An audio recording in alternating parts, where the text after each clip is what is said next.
बढ़ सकती है टैक्स में छूट की सीमा?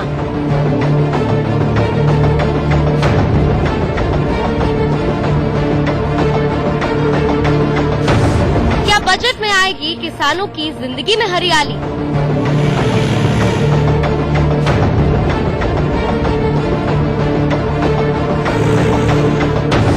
क्या बजट मिटाएगी देश की गरीबी?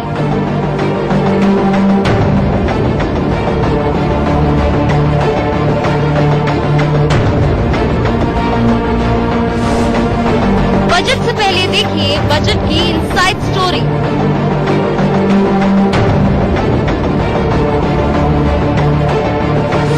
मोदी का बजट वाला ट्रम्प कार्ड।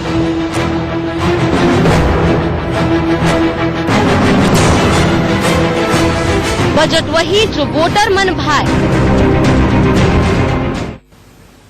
नमस्कार, स्वागत है आप सभी का। आपके साथ मैं हूं पूर्णिमा मिश्रा। 1 फरवरी को मोदी सरकार अपने सियासी पारी का आखिरी बजट पेश करने जा रही है।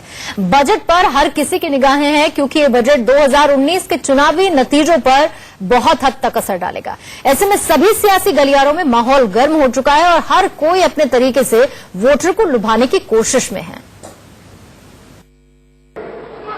हमने निर्णय ले लिया है कि हिंदुस्तान के हर गरीब व्यक्ति को 2019 के बाद कांग्रेस पार्टी वाली सरकार गारंटी करके न्यूनतम आमदनी देने जा रही है। इसका मतलब मिनिमम इनकम गारंटी, मतलब हिंदुस्तान के हर गरीब व्यक्ति के बैंक अकाउंट में कम से कम न्यूनतम आमदनी हिंदुस्तान की सरकार देने जा रही है। मतलब हिंदुस्तान में ना कोई भूखा रहेगा, ना कोई गरीब रहेगा। और ये हम छत्तीसगढ़ में करेंगे, मध्य प्रदेश, राजस्थान, हर प्रदेश में करेंगे। 2019 लोकसभा चुनाव का बिगुल बज चुका है और चुनाव की बाजी जीतने के लिए कांग्रेस अध्यक्ष राहुल गांधी ने न्यूनतम आमदनी योजना का पासा फेंक दिया है। अपने इस ऐलान से राहुल गरीबों के वोट बैंक को साधना चाहते हैं। उन्हें ये विश्वास दिलाना चाहते हैं कि अगर 2019 में उनकी सरकार बनी तो भारत से गरीबी और भुखमरी का नामो निशान मिट जाएगा। सूत्रों के माने तो मोदी सरकार बजट में ऐसी ही घोषणा कर काम कर रही थी, लेकिन उससे पहले ही राहुल गांधी ने बड़ा वादा कर दिया। राहुल गांधी के दावे पे यकीन करे तो उनकी सरकार आई तो हर गरीब के खाते तक सरकारी खजाने से न्यूनतम आमदनी पहुंचाई जाएगी। इस चुनावी घोषणा के अंत में राहुल गांधी ने ये दावा किया कि दुनिया की किसी भी सरकार ने आज तक इतना बड़ा फैसला नहीं किया है। हमने निर्णय ले लिया है कि हिंदुस्तान के हर गरीब व्यक्ति को 2019 के बाद कांग्रेस पार्टी वाली सरकार गारंटी करके न्यूनतम आमदनी देने जा रही है। इसका मतलब मिनिमम इनकम गारंटी, मतलब हिंदुस्तान के हर गरीब व्यक्ति के बैंक अकाउंट में कम से कम न्यूनतम आमदनी हिंदुस्तान की सरकार देने जा रही है। मतलब हिंदुस्तान में ना कोई भूखा रहेगा, ना कोई गरीब रहेगा। और ये हम छत्तीसगढ़ में करेंगे, मध्य प्रदेश, राजस्थान, हर प्रदेश में करेंगे। अब सवाल ये है कि क्या राहुल गांधी का ये बयान, ये ऐलान लोकसभा चुनाव में गेम चेंजर बनेगा? क्या न्यूनतम आमदनी योजना वाला ये आइडिया राहुल गांधी का ही है? क्या वाकई में ऐसी कोई योजना दुनिया के किसी कोने में नहीं चल रही? ये जानने से पहले आप पहले न्यूनतम आमदनी योजना के बारे में समझ लीजिए। दरअसल न्यूनतम आमदनी योजना सरकार की वो योजना होती है जिसमें देश में एक स्तर के नीचे गरीबी से रह रहे लोगों के अकाउंट में हर महीने पैसे डलवाए जाते हैं। ये पैसे उनकी बुनियादी चीजों को पूरा करते हैं और उसमें सहायक साबित होते हैं। राहुल गांधी ने जब यह ऐलान किया तो उस वक्त कोई आंकड़ा नहीं था कि ऐसे कितने लोग हैं और कितना पैसा होगा जो अकाउंट में डाला जाएगा, लेकिन माना जा रहा है कि इस स्केल में 2500 रुपए तक अकाउंट में डलवाए जा सकते हैं। कांग्रेस अध्यक्ष राहुल गांधी का ये ऐलान अपने वोटरों को वापस लाने की कोशिशों के रूप में देखा जा रहा है, लेकिन बजट से पहले राहुल के इस दाव से सरकार पर भी दबाव जरूर बढ़ गया है। हर बार देश की उम्मीदों पर बजट खरा उतरा है। इस बार वोट ऑफ अकाउंट है, पूर्ण बजट नहीं है, लेकिन इसमें भी तोहफे मिलेंगे। सभी वर्गों, कौन कौन वर्गों का ध्यान रखा जाएगा? नहीं, बजट की बातें तो वित्त मंत्री बताएंगे, लेकिन बीजेपी के रूप में आप क्या नहीं, हम ये उम्मीद करते हैं कि इस बार भी बहुत सारी खुशखबरियां आने वाली हैं। राहुल गांधी का ये ऐलान चुनाव में पार्टी को कितना फायदा पहुंचाएगा ये तो चुनाव से ही तय होगा, लेकिन उससे पहले सत्तारूढ़ बीजेपी संसद में बजट पेश करेगी। ऐसे में ये कयास लगाए जा रहे हैं कि वित्त मंत्री बजट में कुछ ऐसा ऐलान कर सकते हैं जिससे राहुल का वायदा बेअसर हो जाए। देखिए, आखिरी बजट है मोदी सरकार का और मुझे लगता है सरकार पूरा फायदा उठाएगी इसको पॉपुलिस्ट बनाने का। वैसे नॉर्मली ये वोट ऑन अकाउंट होता है, इंटरिम बजट भी कहते हैं इसको, पर इस बार उम्मीद की जा रही है कि इंटरिम बजट से वोट ऑन अकाउंट से कहीं ज्यादा बढ़ के होगा और पूरे बजट से भी शायद एक कदम आगे निकलेगा, क्योंकि सरकार इसको पूरी तरह से कोशिश करेगी अलग अलग तबके के वोटरों को लुभाने का। रायपुर की रैली में राहुल गांधी ने जो न्यूनतम आमदनी योजना का ऐलान किया वो कोई नया नहीं है, क्योंकि राहुल गांधी जिसे न्यूनतम आय गारंटी बता रहे हैं, मोदी सरकार उसे यूनिवर्सल बेसिक इनकम कहती रही है। माना जा रहा है कि इस बार के बजट सत्र में मोदी सरकार गरीबी रेखा से नीचे रहने वालों को यूनिवर्सल बेसिक इनकम का तोहफा दे सकती है। आपको बताते हैं कि यूबीआई यानी न्यूनतम आमदनी गारंटी योजना क्या है। 2017 में मोदी सरकार के आर्थिक सर्वे में सुझाव दिया गया था कि सरकार की तरफ से बीपीएल परिवारों को एक मुश्त रकम ट्रांसफर की जाए। तय रकम सीधे बीपीएल परिवारों के अकाउंट में भेजी जाएगी ताकि जरूरतमंदों तक इसका फायदा पहुंच सके। यूबीआई स्कीम का मकसद देश में गरीबी पर सीधा प्रहार करना है। माना जा रहा है कि इस योजना से गरीबी रेखा के नीचे के लोगों की तादाद 22% से घटकर सिर्फ 7% रह जाएगी। भारत में अभी 27.5 करोड़ लोग बीपीएल के दायरे में हैं, जिन्हें यूनिवर्सल बेसिक इनकम स्कीम का फायदा मिल सकता है। यूबीआई स्कीम के लिए एक न्यूनतम आमदनी सरकार तय करेगी। जिन लोगों की आमदनी तय रकम से कम होगी उन्हें सरकार पैसे देगी। अगर 2500 रुपए बीपीएल परिवारों को दिए गए तो 32,000 करोड़ की जरूरत होगी। राजस्थान चुनाव में बीजेपी ने भी यूनिवर्सल बेसिक इनकम का वादा किया था। सूत्रों की माने तो केंद्र सरकार अब गरीबी रेखा से नीचे के लोगों के खातों में डायरेक्ट बेनिफिट ट्रांसफर का प्लान बना रही है। इंडिया न्यूज के लिए ब्यूरो रिपोर्ट।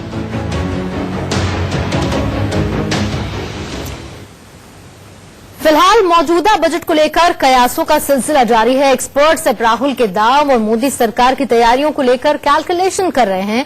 ऐसे में चर्चा ये भी है कि न्यूनतम आय की गारंटी देने वाली योजना किन देशों में लागू हुई और इसकी भारी भरकम बजट की भरपाई कैसे होगी।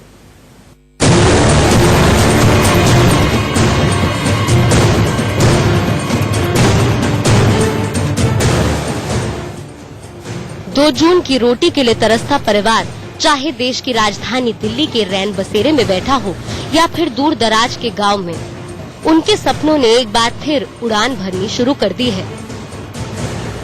सर, वो सरकारी हॉस्पिटल है, उनके अंदर आजकल बहुत कमियां हैं। लोग बात दूर दूर से अपना घर बार छोड़ के यहाँ आते हैं, उसका इलाज उनका सही नहीं मिलता उन्हें। वो लाइन में लगे रहते हैं, हर चीज के लिए डॉक्टर नहीं होते हैं। वो बहुत रिस्पीच रहती है हर चीज के अंदर। किसी पे बेड नहीं है, किसी पे कोई नहीं है, कोई बाहर लेटा हुआ, कोई वैसे लेटा है। सरकार को सर युवा पीढ़ी को ध्यान में रखते हुए जो है बजट डिजाइन करना चाहिए।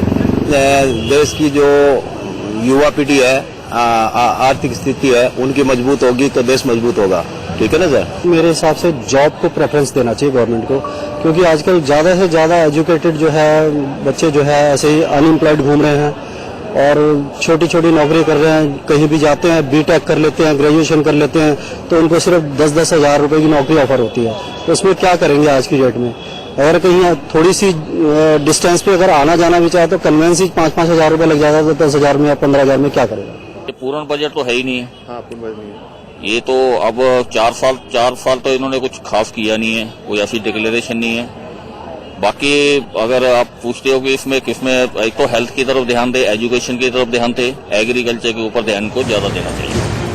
सूत्रों के मुताबिक अगर बजट में मोदी सरकार ने न्यूनतम आय की गारंटी दे दी तो गरीबी रेखा से नीचे वाले परिवारों के खातों में 2,500 रूपए प्रति महीना यूबीआई का प्रावधान हो सकता है। सरकार अप्रैल से जून 2019 के लिए 32,000 करोड़ का बजट अलॉट कर सकती है। एक अनुमान के मुताबिक देश की 27.5% जनसंख्या गरीबी रेखा से नीचे आती है। साल 2017 के इकोनॉमिक सर्वे में इस योजना के बारे में सबसे पहले बात की गई थी। गरीबी को मिटाने के लिए चल रहे सोशल वेलफेयर प्रोग्राम का इस यूबीआई स्कीम को एक अच्छा विकल्प बताया गया है। कोई भी सरकार किसानों के हित को इस बजट में दरकिनार नहीं कर सकती है, नजरअंदाज नहीं कर सकती है। तो किसानों को लेकर जो सबसे पहली उम्मीद की जा रही है वो डायरेक्ट बेनिफिट ट्रांसफर की जा रही है, जिसकी बहुत दिनों से बात चल रही है कि गरीब किसानों के खाते में, क्योंकि अब जनधन अकाउंट 30 करोड़ से ऊपर हो चुके हैं, आधार 100 करोड़ से ऊपर लोगों के पास है, तो मुझे लग रहा है एक प्लेटफॉर्म तैयार हो गया है आपको गरीबों के खाते में सीधा पैसा पहुंचाने का। तो मुझे लग रहा है कि डायरेक्ट बेनिफिट ट्रांसफर या कुछ यूनिवर्सल बेसिक इनकम एक खास तबके के लिए, गरीब जो पुअरेस्ट ऑफ द पुअर जिसको हम कहते हैं, उनके लिए, बिलो पार्टी लाइन जिनको कहते हैं, उनके लिए हो सकता है कुछ ऐसी योजनाएं कि उनके अकाउंट में सीधा पैसा पहुंचाया जाए। अर्थशास्त्रियों के मुताबिक वर्तमान में गरीब के नाम पर जो तमाम सब्सिडियां दी जा रही हैं, उसमें कुछ फेर बदल कर बजट एलोकेशन को पूरा किया जा सकता है। हालांकि अपने भाषण में राहुल गांधी ने जिस योजना का जिक्र किया वो वर्तमान में कई देशों में चल रही कल्याणकारी योजनाओं से मिलती जुलती है।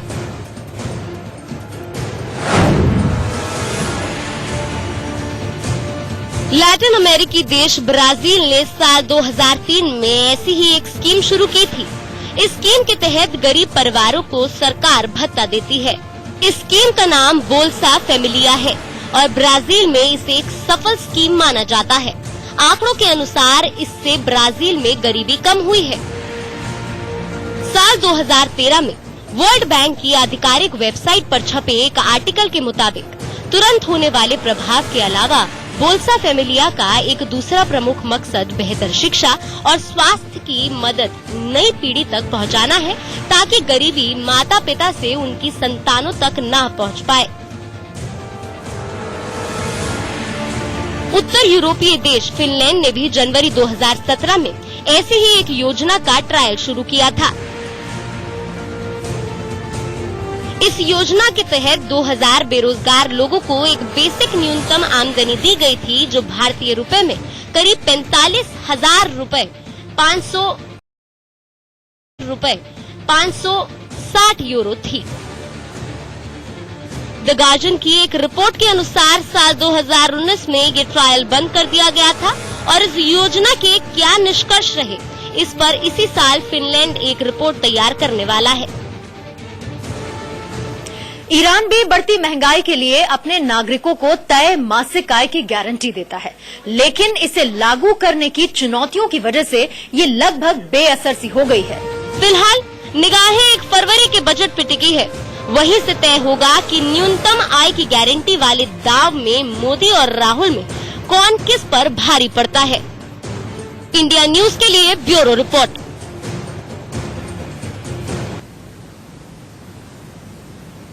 किसको क्या मिलेगा ये 1 फरवरी को पता चल जाएगा, लेकिन कयास ये लगाया जा रहा है कि मोदी सरकार का ये बजट वोटर को लुभाने वाला होगा। सरकार अपने इस दाव से विरोधियों की बोलती बंद कर चुनावी की बाजी को अपने हक में करने की पूरी कोशिश करने वाली है। 1 फरवरी को पीयूष गोयल मोदी सरकार का आखिरी बजट पेश करेंगे। वित्त मंत्री अरुण जेटली विदेश में अपना इलाज करवा रहे हैं, इसलिए ये जिम्मेदारी रेल मंत्री पीयूष गोयल को दी गई है। सूत्रों के मुताबिक 2019 के लोकसभा चुनाव के मद्देनजर सरकार वोटर को खुश करने वाला बजट पेश कर सकती है।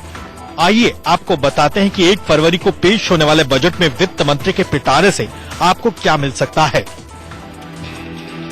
सूत्रों के मुताबिक इनकम टैक्स में छूट के लिए मौजूदा 2.5 लाख लिमिट को बढ़ाकर इस बजट में 5 लाख रुपए तक किया जा सकता है। इसके अतिरिक्त इनकम टैक्स एक्ट की धारा 80C के तहत निवेश पर दी जाने वाली कर मुक्त आय की सीमा को भी 1.5 लाख रुपए से बढ़ाकर 3 लाख रुपए किया जाने की संभावना है। ऐसा होता है तो करीब 8 लाख रुपए तक की आय पर किसी तरह का टैक्स नहीं देना पड़ेगा। सरकार ने 8 लाख रुपए तक कमाने वालों को आरक्षण के दायरे में रखा है। एक्सपर्ट इस लिहाज से भी ये दावा कर रहे हैं।